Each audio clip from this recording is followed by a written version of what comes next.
Assalamualaikum warahmatullahi wabarakatuh. Pemirsa, senang sekali saya Nita Aswin kembali menjumpai Anda dalam program Bilang Bicara Langsung pada malam hari ini. Seperti biasa kita akan membahas topik atau isu terkini yang sedang hangat atau berkembang di masyarakat, khususnya di Sulawesi Tengah, kabupaten kota juga yang ada di provinsi ini. Dan pemirsa, malam hari ini masih sementara berlangsung penerimaan peserta didik baru ini di tingkat SMA, SMK. Dan kemudian apa yang akan kita bahas pada malam hari ini, yakni terkait dengan sistem atau jalur yang memang digunakan oleh pemerintah, baik provinsi ataupun juga kabupaten kota, yang sedang dilakukan sampai saat ini terkait dengan PPDB atau penerimaan peserta didik baru. Terkait dengan Permendikbud nomor 1 tahun 2021 masih digunakan sampai saat ini, yakni dengan menggunakan sistem zonasi. Ini masih menjadi isu yang hangat diperbincangkan oleh masyarakat karena memang masih ada sebagian masyarakat yang tidak begitu setuju dengan sistem zonasi ini, ataupun juga ada yang setuju namun memang masih banyak yang menyayangkan begitu pemirsa, karena ada pihak-pihak atau orang-orang atau yang merasa begitu dirugikan dengan sistem zonasi ini yang masih sampai saat ini digunakan oleh pemerintah. Dan pemirsa, untuk membahas topik kita malam hari ini terkait dengan penerimaan peserta didik baru, sudah hadir narasumber di studio 2 TVRI dan berbagi bersama kita terkait dengan topik kita malam hari ini. Yang pertama hadir Kepala Dinas Pendidikan dan Kebudayaan Kota Palu, Bapak Hardi SPD MPD. Assalamualaikum Pak Kadis. Waalaikumsalam warahmatullahi wabarakatuh. Terima kasih sudah hadir lagi Pak Kadis ya di studio TVRI. Baik, dan selanjutnya hadir malam hari ini juga bersama kita Bapak Fuad Syakir MPD. Pak Fuad, beliau adalah bidang humas Yayasan Al-Azhar Mandiri Palu. Terima kasih juga Pak Fuad sudah hadir di studio 2 TVRI malam hari ini. Dan malam hari ini juga pemirsa hadir pengamat kebijakan publik yang juga merupakan guru besar Fakultas Ilmu Sosial dan Ilmu Politik Universitas Tadulako, Bapak Profesor Dr. Slamet Riyadi Chant MSI. Selamat malam Prof. Assalamualaikum. Waalaikumsalam warahmatullahi wabarakatuh. Terima kasih Prof terus membersamai kami ya di studio TVRI malam hari ini. Dan pemirsa, terkait bagaimana penerimaan peserta didik baru tahun ini, khususnya tahun 2024 yang masih menggunakan Permendikbud nomor 1 tahun 2021 begitu, terkait dengan sistem zonasi. Kita sebelum detail membahas soal itu, saya ke Pak Kadis terlebih dahulu. Baik. Pak Kadis, tahun ini masihkah kemudian menggunakan sistem zonasi menjadi acuan dari pemerintah Kota Palu, khususnya Dinas Pendidikan untuk tahun ini begitu? Baik, terima kasih pendengar pemirsa TVRI ya Kota Palu dan tentunya dalam hal ini kita semua yang hadir di studio. Pertama-tama saya menyampaikan selamat Hari Raya Idul Fitri, walaupun agak lambat sudah. Mohon maaf, minal aidin wal faizin, mohon lahir batin. Ya, pada kesempatan ini sebagaimana tadi disampaikan Ibu Anita bahwa memang Permen 2021 ya tentang PPDB, bahwa di dalam permen ini mengatur tentang penerimaan peserta didik baru. Penerimaan peserta didik baru di mana diatur dalam PPDB ini kita masih menggunakan jalur zonasi, kemudian jalur prestasi, jalur afirmasi, dan jalur pembinaan orang tua. Ya, nah sekarang itu kan masing-masing punya porsi tuh. Masing-masing punya porsi. Jalur zonasi ya untuk kita Kota Palu, kita kuatkan lagi dari permen itu ke perwali kita. Perwali kita 2024 juga mengatur itu. Okay. Nah, di dalam ini kami menetapkan bahwa jalur zonasi itu berada pada sekitar 50% ya. Okay. Ya, kemudian jalur prestasi 30%, kemudian jalur afirmasi dan jalur pemindahan mengikuti orang tua. Okay. Misalnya dari Jakarta dia pindah ke Palu. Baik. Nah, tidak harus diterima itu. Okay. Tapi ya kita lihat di sekolah mana pilihannya. Nah, memang seperti yang Ibu Anita katakan, memang ini ya banyak juga masyarakat yang belum mengetahui itu sebenarnya. Tapi ini kan dari tahun ke tahun ini barang. Dari tahun ke tahun harusnya sudah mereka paham ini, harusnya mereka paham. Karena ini saya dulu kepala SMP Negeri 1 Palu itu pertama kali menerima ini zonasi tahun 2017. Iya. Nah, ini saya kira diatur perkembangannya, kemudian sampai sekarang kita masih tetap itu. Dan alhamdulillah sebenarnya proses jalur zonasi dan lain sebagainya ini, jalur prestasi dan sebagainya sebenarnya berjalan bagus. Ya, hanya saja kebetulan ya beberapa keluarga kita, saudara kita dan tentunya warga kita yang selalu memaksakan pada sekolah-sekolah mana yang dia mau masuk ya. Ini juga sebenarnya buat saya Pak Prof tantangan buat kita. Buat saya itu tantangan. Kenapa dia milih sekolah yang ini? Harusnya kan dia milih sekolah yang dekat rumahnya, zonasinya. Tantangannya di mana sebenarnya? Tantangannya buat saya adalah bahwa saya memiliki tanggung jawab terhadap peningkatan kualitas semua satuan pendidikan. Nah, alhamdulillah kami dengan ada kurikulum merdeka ini sudah meratakan ini, mulai berusaha berupaya menyamakan bagaimana satuan pendidikan yang ada. Contoh, saya kasih contoh sekarang. Literasi kita, kita kan hasil NBK kita, hasil sulinjar kita, rapor pendidikan kita, alhamdulillah Kota Palu ini berada pada titik tuntas muda. Artinya dia naik 80,98% ya. Itu dibanding dengan 2023. 2023 kita tidak tuntas. Dan semua sekolah itu naik. Naik, rapor pendidikannya naik. Nah, ini menunjukkan bahwa progres di dalam itu ada. Nah, makanya apa yang kami lakukan? Yang pertama adalah bagaimana peningkatan kapasitas guru. Peningkatan kapasitas guru. Bagaimana pemenuhan sarana prasarana. Nah, alhamdulillah ya, oleh pemerintah Kota Palu, Pak Wali Kota Palu, Bapak Haji Hadianto Rasid, 3 tahun terakhir ini kami berupaya untuk menyamakan ini. Antara lain dengan magang kepala sekolah, kemudian magang guru. Alhamdulillah kami sudah melaksanakan magang guru dan magang kepala sekolah itu sudah tahun ketiga. Dan tahun ketiga ini kami tinggal melaksanakan pengimbasan dari apa yang didapat kita kerjasama dengan Sampurna University di Jakarta. Nah, apa yang didapatkan di situ, maka kita sudah petakan ini. Rapor pendidikan ini kita petakan, Pak Prof. Jadi kita petakan, kita dapatkan sekolah-sekolah SD yang ada di Palu Utara, yang di Palu Timur, kemudian sekolah inilah yang perlu mendapat perhatian kita itu.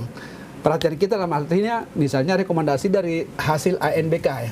Misalnya perbaikan pembelajaran, perbaikan proses pembelajaran dalam hal ini peningkatan kapasitas gurunya. Dan ini yang harus kita ini. Nah, sekarang kita dianjurkan untuk bagaimana memplot ini dengan kita punya ini ya apa namanya? Kita merencanakan dari sekarang. Pak Kadis, kalau kita presentasikan berapa persen peningkatan kualitas SDM guru-guru kita, kemudian sarana prasarana yang kemudian sudah dibangun untuk menyamaratakan semua sekolah yang ada di satuan pendidikan yang ada di Kota Palu khususnya? Ya, artinya memang ini tantangan buat kami. Ya. Tapi alhamdulillah kita pelan-pelan dan terus berupaya. Saya kasih contoh. Ini sekarang semua bantuan pemerintah itu ya misalnya komputer ya, misalnya Chromebook sekarang. Chromebook. Nah, pemanfaatkan Chromebook terbaik itu bukan di tengah kota ini, Pak.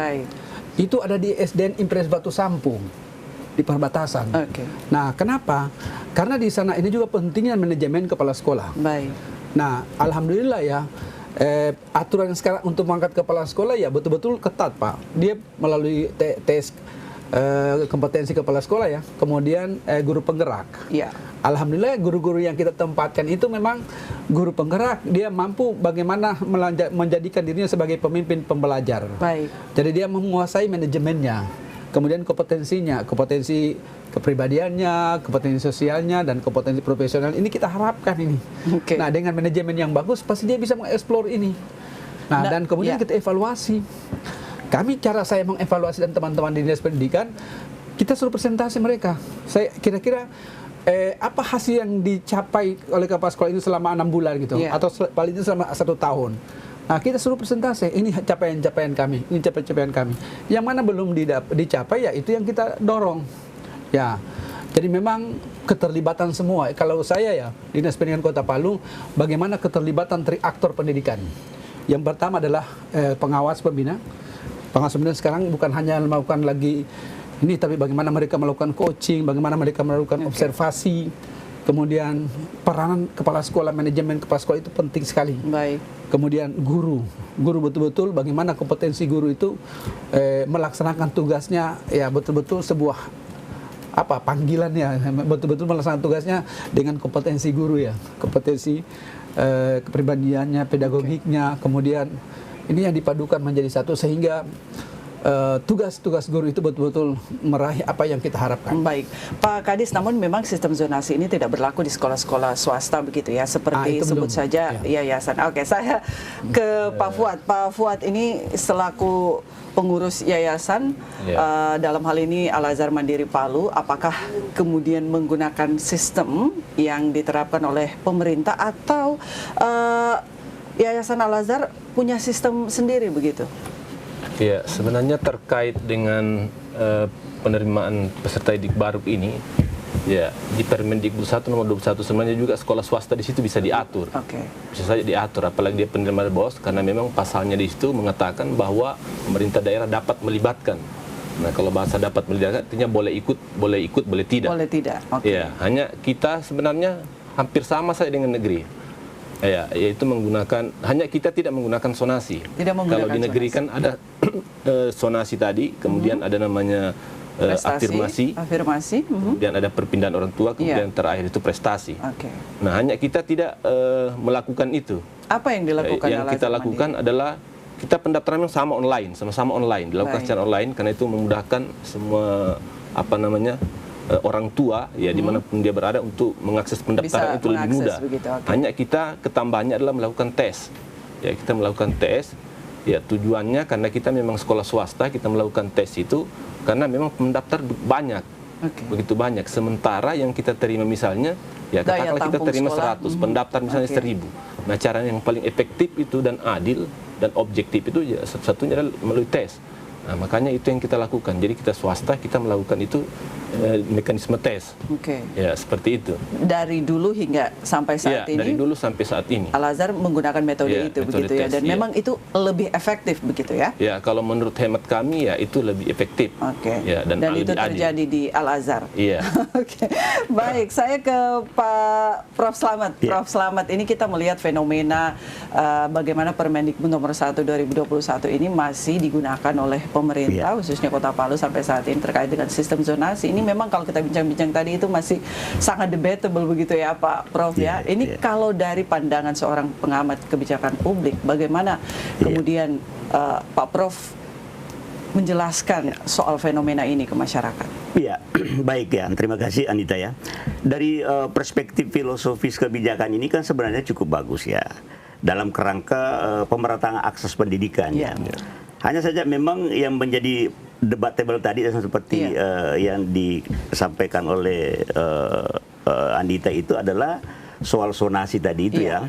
Kalau jalur prestasi saya kira tidak ada yang mempersoalkan itu. Yang zonasi ini kan menjadi problem karena memang meskipun tadi Pak Kadis sudah menjelaskan beberapa kebijakan yang dilakukan oleh pemerintah Kota Palu dalam kerangka pemerataan kualitas infrastruktur pendidikan termasuk sarana prasarana, tetapi tidak menutup kemungkinan memang ada sekolah-sekolah memang yang menjadi favorit itu. Nah, ini juga menjadi problem dan kita tidak bisa juga melarang misalnya bahwa kamu harus sekolah di radius 10 km sampai 9 km dari dekat rumah Anda saja bisa sekolah. Karena memang secara normatif juga diatur itu bahwa setiap anak manusia itu, anak bangsa, berhak juga mendapatkan pendidikan yang berkualitas. Nah, jadi dengan sistem zonasi ini kan ada kecenderungan dibatasi mereka untuk lakukan itu. Nah, jadi ini memang dilematis menurut saya ya. Jadi kalau saya yang harus lebih didorong ya itu adalah bagaimana peningkatan kualitas sarana dan prasarana masing-masing sekolah itu. Kalau itu sama rata, saya kira meskipun tidak zonasi, tidak ada yang mau pergi jauh-jauh di situ. Ya itu. Kalau ada yang dekat, kenapa mesti jauh dekat, begitu ya, Prof? Ya itu. Karena memang itu tadi tanda petik bahwa ada sekolah-sekolah yang menjadi favorit itu, misalnya katakanlah sekolah SMP 2, SMP 3 misalnya kalau itu ya dalam itu tidak bisa juga dimungkiri seperti itu kan itu ya. Ya makanya agak sulit memang juga itu. Makanya banyak orang tua terus terang aja saya ini akademisi, banyak memang keluhan-keluhan bahwa loh, kok kenapa anak saya harus dilarang mau sekolah yang...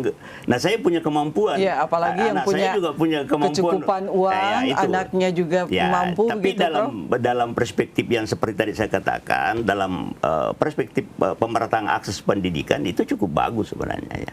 Tetapi yang problem dalam tanda petik adalah tidak semua sekolah memiliki infrastruktur pendidikan yang sama, termasuk sarana prasarana, termasuk kualitas SDM guru dan lain sebagainya. Nah, jadi kalau kita lihat dari sisi tujuan sangat tepat begitu ya, untuk pemerataan sekolah-sekolah. Iya, supaya misalnya tidak bertumpuk orang pada sekolah tertentu, lalu ada sekolah-sekolah tertentu tidak ada peserta didiknya di situ. Itu kan bagus ya. Namun, tetapi itu tadi yang problem lagi bahwa dalam era sekarang semua orang ingin mendapatkan pendidikan yang lebih berkualitas di mana-mana kan ya. Lalu kemudian ada ungkapan membatasi hak asasi kita begitu untuk kemudian menentukan dan memilih sekolah mana yang kemudian kita bisa. Iya, jadi itu banyak yang mengatakan seperti itu, yang sedikit miris dengan kebijakan itu ya. Jadi oleh karena itu saya kira saya setuju dengan kebijakan ini pada prinsipnya, tetapi hanya saja ya kita harus lebih mendorong itu percepatan peningkatan infrastruktur pendidikan.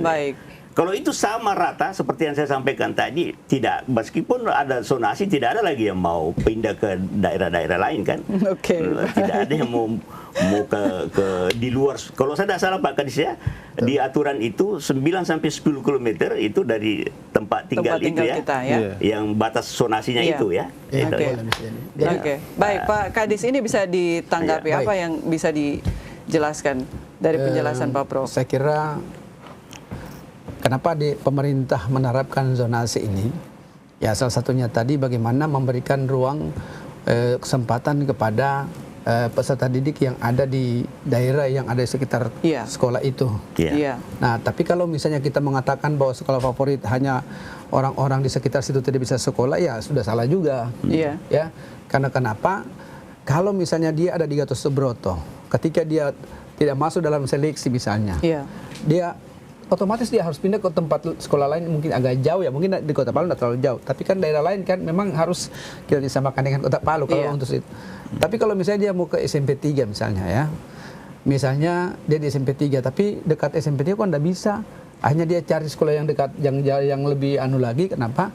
Dia mau ke SMP 1 itu kan biaya lagi, orang tuanya yang mau mengeluarkan lagi biaya-biaya. Yang kedua, kita lihat zonasi ini, saya kira memang kita ini sudah sebenarnya setiap tahun dilaksanakan ini terus ada perubahan, ada perubahan. Yang pertama adalah ketika kita melihat hasil dari ANBK Asesmen Nasional Berbasis Komputer pun maupun Sulinjar. Nah, kelihatan bahwa sekolah ini yang harus diperbaiki itu, seperti Pak Prof tadi katakan. Apa yang harus diperbaiki? Misalnya sarana prasarana. Saya kasih contoh sarana prasarana. Sarana prasarana saat ini kita sudah hampir semua SD di Kota Palu itu mendapatkan bantuan Chromebook, walaupun masih 15 satu sekolah. Nah, seperti saya juga katakan tadi bahwa salah satu pemanfaatan Chromebook terbaik di Kota Palu itu ada di Batu Sampu. Ya. Nah, yang notabene ada di perbatasan gitu ya. Nah, ini berarti upaya pemerintah melihat pelan-pelan, kan kalau tidak mungkin secara keseluruhan ya, pelan-pelan, tapi upaya itu terus menuju ke sana. Termasuk ya ini salah satu upaya peningkatan sarana prasarana. Nah, terus yang ketiga adalah bagaimana hasil dari asesmen nasional, kemudian dari Sulinjar dan hasil kajian-kajian lainnya untuk mewujudkan itu, termasuk misalnya bagaimana misalnya pemerataan akses tadi, selain akses kualitas gitu, kualitas pendidikan baik termasuk kualitas gurunya dan sebagainya ya. Ini yang alhamdulillah. Mungkin Pak Kadis ya, maaf ya, supaya kita lebih jelas Pak. Mungkin yang penting itu karena ini tidak semua masyarakat itu memahami itu, bahwa ada kebijakan-kebijakan dilakukan oleh pemerintah kota sekarang dalam peningkatan infrastruktur pendidikan dan lain sebagainya, seperti contohnya tadi Batu Sampu misalnya. Nah, saya kira ini harus disosialisasikan secara masif ya, bahwa semua sekolah-sekolah sekarang komitmen pemerintah kota itu sudah hampir sama dari sisi sarana prasarana, supaya mindset bisa berubah. karena ini sudah tertanam dari awal mindset mereka bahwa ada sekolah yang favorit, saya harus ke sana ini. Jadi saya harus ke sana, harus gitu ya. dirubah mindset cara berpikir ini kalau menurut saya. Ya. Dan Saya ini kira- memang harus kerja-kerja ekstra Betul, Pak. Dinas Pendidikan Ya. untuk mengkomunikasikan ini sampai di tingkat grassroots, di tingkat bawah, bahwa jangan Anda terlalu terlalu terdorong ke sekolah-sekolah tertentu. Semua sekolah-sekolah yang ada di sekitar tempat tinggal Anda itu sudah memiliki kualitas yang sama. Nah, ini kan yang tidak tersosialisasi menurut saya, sehingga mereka selalu mengatakan, oh enggak, saya di waktu Sampo itu belum terlalu bagus, saya mau stay impress misalnya di sini ya.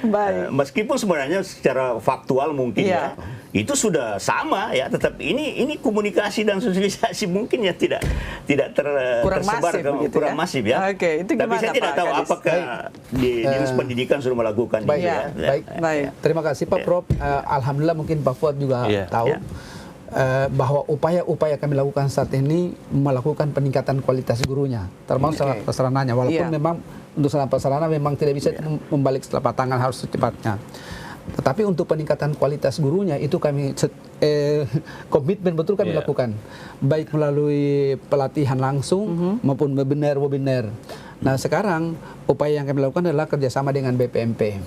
Nah di BPMP ini memang di dalam pendampingan kepada kami di Kota Palu itu sangat terasa sekali.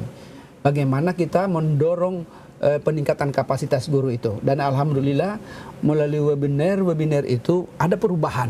Perubahan contoh ya, kita sekarang kan semuanya berbasis teknologi ya.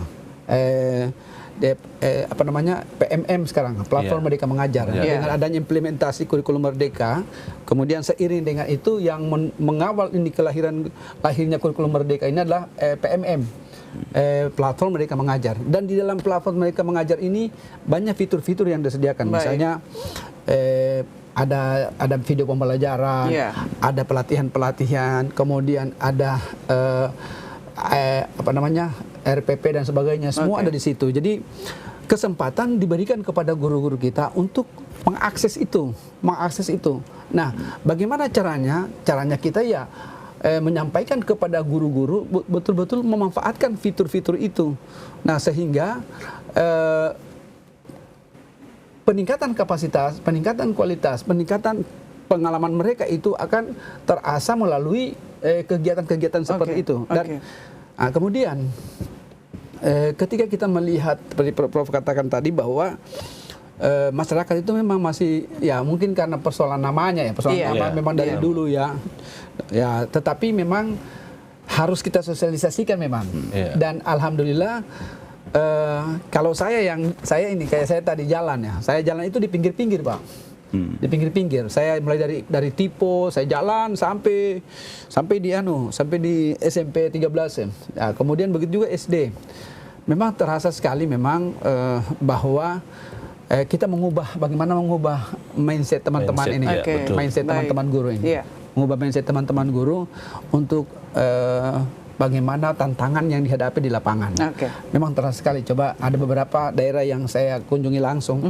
Hampir semua sekolah ini saya dapat semua. Tidak ada yang saya tidak dapat di sekolah di Kota Palu. Jadi memang budayanya juga memang itu tadi kebiasaan-kebiasaan, tantangan-tantangan dihadapi itu di masyarakat itu adalah kehidupan ekonomi orang tua. Kemudian terkadang menghadapi itu guru-guru kita, saya bilang, saya kasih tahu, pokoknya itu tugasnya guru, tugas mulia lah. Siapa tahu dengan cara itu jalan-jalannya surga, Tuhan memasukkan kita di dalam surga. Kan gitu.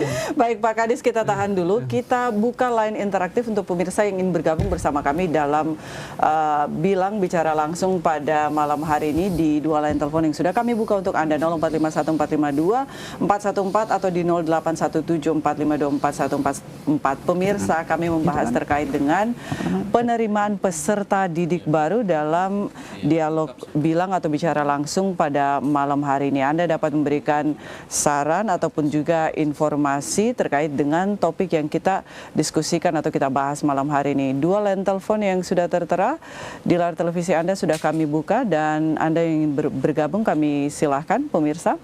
Sekali lagi di 0451452414 atau di 0817452414. Baik, sebelum lanjut lagi ke Pak Kadis, saya ke Pak Fuad. Pak Fuad, ini dari tahun ke tahun dengan lahirnya sistem zonasi ini dari pemerintah pusat begitu hingga kemudian turun ke daerah. Yayasan Al-Azhar Mandiri ini memang tidak pernah mengaplikasikan begitu, mempraktekkan sistem zonasi ini begitu ya. Dari dulu sampai sekarang ini sistem yang digunakan adalah tes begitu dengan melihat bagaimana daya tampung dari Al-Azhar sendiri. Ini kalau kemudian Yayasan Al-Azhar sendiri dengan metode seperti ini, kalau bisa kita presentasikan itu dari tahun ke tahun, itu efektifnya seperti apa itu Pak Fuad? Kita presentasikan, iya.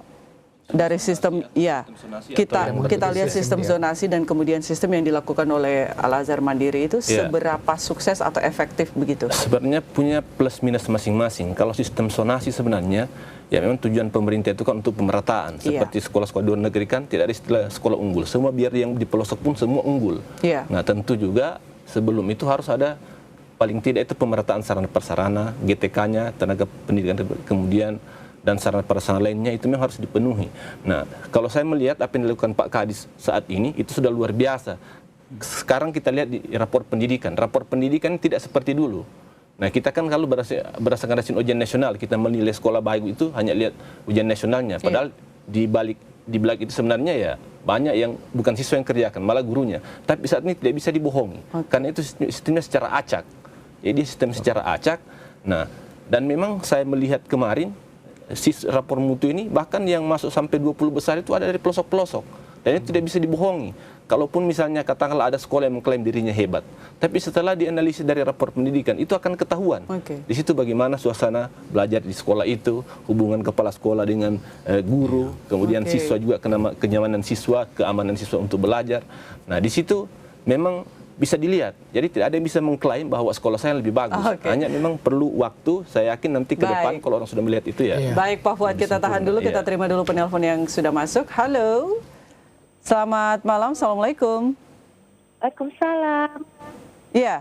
Dengan Ibu Rosalinda di Sigi, betul? Iya. Ibu Rosalinda silahkan.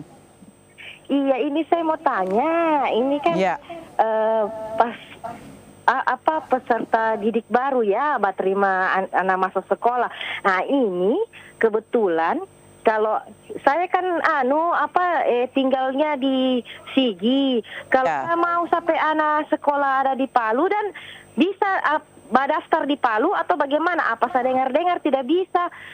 Karena sebenarnya rumahku itu tidak terlalu jauh dari Palunya, masih masuk di daerah tinggi di situ. Cuma harus kalau KTP sudah masuk Kabupaten Sigi begitu ya? Daftar di Palu. Baik Ibu Rosalinda, ini salah satu yang kena dampak sistem zonasi begitu ya. Iya Ibu Rosalinda, terima kasih. Pak Kadis akan menjawab insya Allah ya. Baik Ibu Rosalinda, tidak ada lagi? Itu saja? Iya sudah, itu saja. Baik, terima kasih Bu Rosalinda di Sigi sudah bergabung bersama kami. Pak Kadis, ini bisa langsung ditanggapi terkait dengan sistem zonasi. Ada beberapa jalur begitu ya, selain zonasi juga ada prestasi. Jadi gini, memang kalau kita di Kota Palu itu cukup dilematis juga ya. Karena kenapa di Karajalemba itu kan dekat ke SMA 3. Hanya saja ketika kami kemarin pertemuan rakor ya, bahkan ya kami banyak diseroti juga sih dari kabupaten. Kabupaten terkait itu. Kenapa ada siswa kita diterima, ada warga kita diterima di situ. Nah, saya kasih contoh ya. Saya kasih contoh beberapa SMP ya, di SMP yang ada di perbatasan itu ya, khususnya yang di bagian-bagian Duyu ya ke atas gunung itu sebagian besar juga dulu waktu itu zonasi itu hadir di situ, mereka ikut di situ. Nah sekarang kalau misalnya bisa diterima, bisa saja diterima. Yang penting pendaftar di situ, orang di situ sudah bisa terakses semua gitu. Tapi sudah kalau memenuhi daya tampung atau kalau ketika belum dia memenuhi daya tampung, saya kira sekolah masih menerima dimanapun kan. Kan ini yang kita hindari, jangan sampai anak di sekitar itu tidak sekolah itu. Itu kan tujuan sebenarnya. Nah contoh mereka yang ada misalnya di Jalan Gatot Subroto misalnya ya. Nah kan miris juga ketika anak-anak di Gatot Subroto itu tidak bisa masuk SMP 1, tidak bisa masuk SMP 4. Nah, sementara dari jalan ME Thailand dia bisa masuk ke situ misalnya kan. Nah itu, tetapi bisa saja diterima, yang penting kuota itu masih ada gitu. Kan ya begitu juga yang di perbatasan, ini perbatasan menjadi masalah juga. Tetapi buat saya kalau intinya bagaimana anak tapi tetap ada solusi begitu ya, Pak Kadis, untuk teman-teman atau keluarga kita yang ada di... Yang saya katakan tadi, kalau memang masih ada kuotanya itu di situ, saya kira ya kenapa tidak harus kita terima, kan untuk menjaga anak supaya anak bangsa ini semua mengenyam pendidikan kan gitu. Dan mendapatkan pendidikan yang itu berkualitas. Sama dengan SMP itu, SMP misalnya dia ada di gunung itu, itu ya mau tidak mau ya kalau masih kosong di situ ya terima aja. Oke. Baik Pak Prof Slamet, ini kita mungkin bisa diberi tanggapan ini terkait dari penelpon kita Ibu Rosalinda yang ada di Sigi. Apa yang bisa Pak Prof katakan? Saya kira tadi Pak Kadis sudah menjelaskan itu, bahwa bisa saja misalnya dia misalnya kalau... Jadi masih ada solusi. Ya, ada solusi ya. Jadi mungkin saja memang kebijakan ini masih ada sisi fleksibilitasnya ya, kalau seperti yang disampaikan tadi oleh Pak Kadis itu ya. Jadi pada sekolah-sekolah tertentu ya misalnya hal-hal tertentu. Kan juga ada jalur prestasi kan. Jadi memungkinkan kalau memang misalnya anak dari Ibu Rosalinda ini berprestasi dan ingin masuk ke sekolah favorit begitu ya. Itu bisa. Siapa punya anak pun bisa. Karena diberikan zona, kan diberikan persentase kan di situ. Seperti saya kan tadi sampaikan tadi Pak Prof. Pak Kadis, saya belum terlalu baca itu secara substansi dari Permendikbud nomor 1 2021. Apakah ada muatan fleksibilitas di situ? Dia ada klausul yang mengatur bahwa ketika seorang peserta didik memiliki prestasi yang cukup brilian misalnya, namun memang ada meskipun dia di luar dari zonasi tertentu, bisa dia.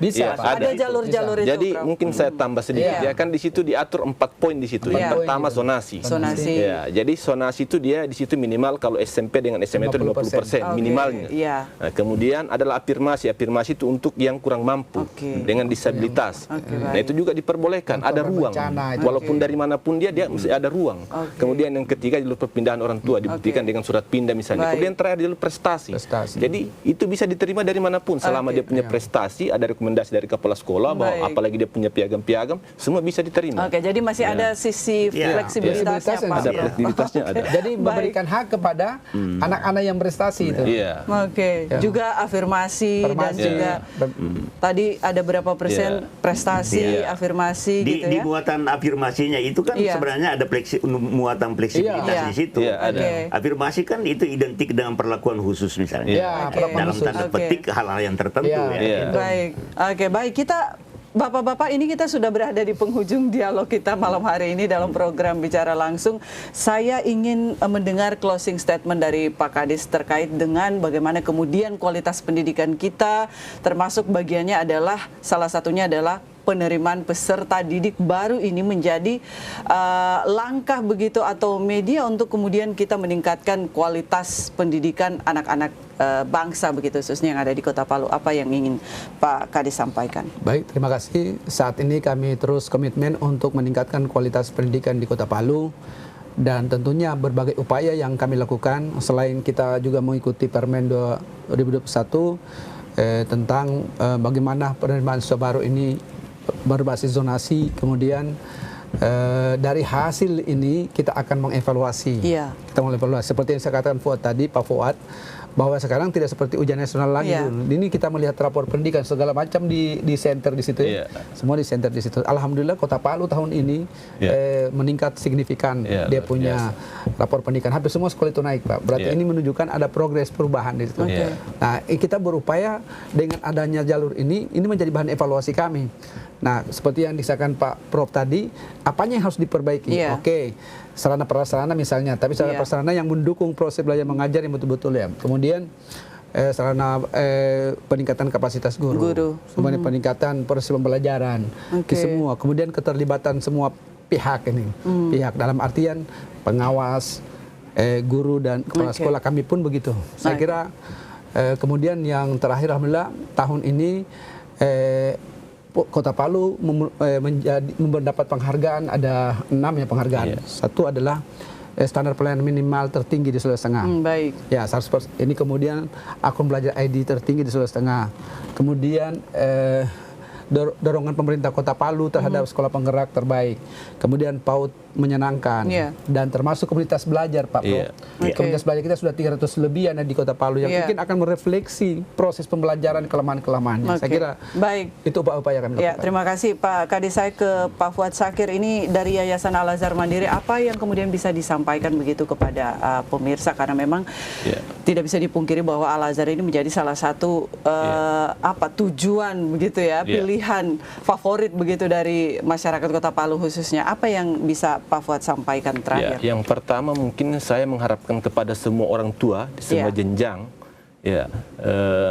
tidak melihat latar belakang ekonomi, kiranya bisa berkolaborasi dengan guru untuk memotivasinya untuk terus belajar, sehingga menjadi siswa yang cerdas, karena akses pendidikan sekarang ini bisa diakses semua oleh siapapun. Lebih mudah. Biar dia siswa misalnya dari kalangan miskin, dia sekarang ada namanya program beasiswa. Ada kalau di kan bidik misi kalau di perguruan tinggi.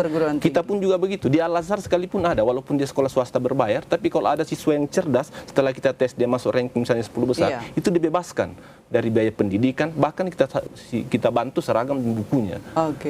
Jadi itu kita harapkan orang tua ini membantu kita untuk mengintegrasi anaknya. Jadi jangan ada kata-kata menyerah bahwa saya tidak punya duit, tidak bisa sekolah yang berkualitas. Nah, sekarang itu harus diyakinkan mereka semua ada akses untuk itu.